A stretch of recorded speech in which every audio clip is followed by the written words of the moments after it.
everyone. I'm Tanya Rivero. Welcome back to CBSN. Florida is the latest state to ban transgender women from competing in women's sports at public high schools and colleges. This year alone, 7 other states enacted similar laws.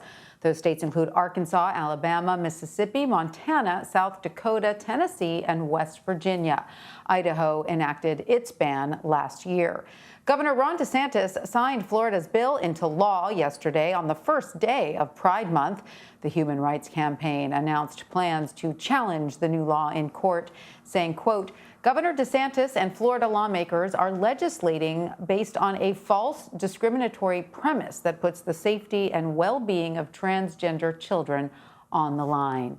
Joining us now is the president of the Human Rights Campaign, Alphonso David. Alphonso, welcome. It's great to have you with us. So give us some more insight into this new law in Florida, because it goes beyond just banning transgender athletes from women's sports. Can you tell us the full scope of the law? Sure. Well, thank you first for having me. The bill that was signed by Governor DeSantis basically denies transgender female student athletes from participating in sports consistent with their gender identity.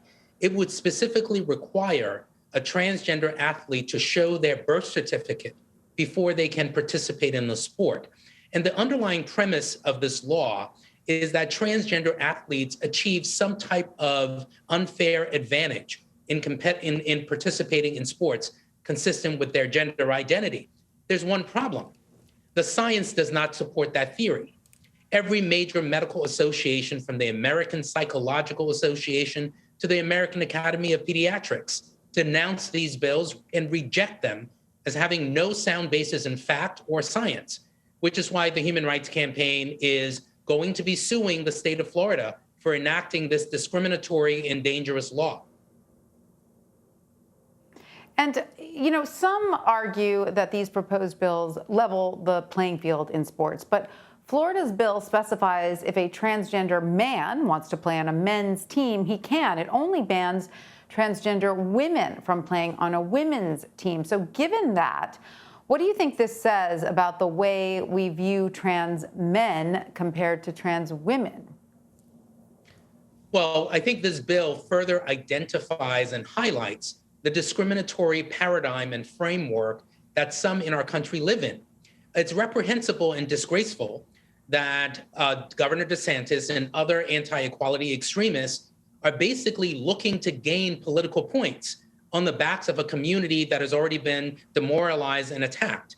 The science does not support their theory to suggest that transgender female athletes have some competitive advantage is just not based in fact.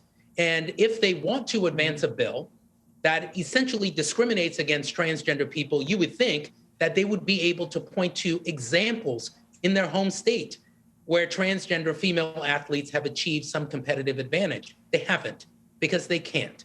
And to your earlier point, this bill does not in any way limit or bar transgender male athletes from playing on sports consistent with their gender identity. So either the legislature is unaware or uninterested in what gender identity really is, or science for that matter, or they're just simply trying to advance this bill for political points. I believe that it's a little bit of both, because these bills have been drafted by anti-equality forces who are looking to further demonize the LGBTQ community.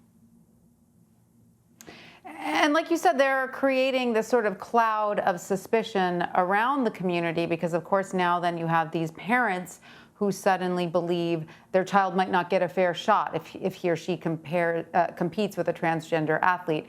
And as you just pointed out, there is no science to show that any transgender athlete has, an edge up over anyone else.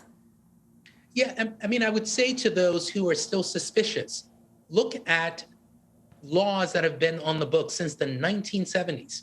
We have had non-discrimination laws on the books in states since the 1970s, which means that transgender people have been able to participate in sports consistent with their gender identity, and they have since the 1970s. The NCAA, the Olympic Committee have all allowed transgender people to participate in sports consistent with their gender identity. So ask yourself this question: why is this now a problem in 2021?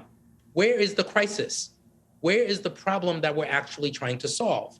There is no problem. Right. What we're seeing are anti-equality forces that are looking to mobilize their base for an election on the backs of people that have already been vulnerable and demonized for decades. And it is reprehensible and disgraceful that they're doing that, which is why we will fight. We will continue fighting to support our community to make sure that we are protected under law like everyone else. And Alphonso, Florida is the 9th state to sign anti-transgender legislation into law. What's being done to fight these discriminatory laws in the other states? We're working with our coalition partners in other states to challenge these laws in other states where we believe that they also violate either the Constitution or, in some cases, federal law. We're also working to make sure that we hold these elected officials accountable. They can't believe that we're going to let them get away with this. We're going to hold them accountable at the ballot box.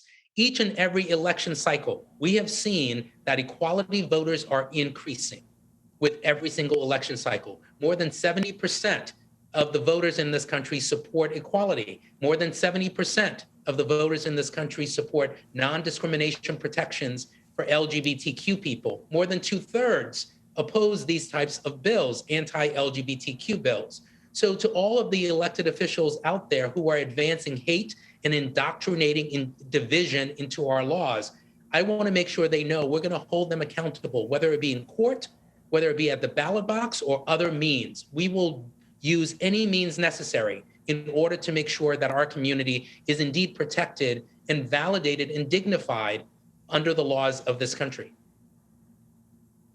Alphonso David from the Human Rights Campaign, thank you so much for joining us. Thank you so much for having me.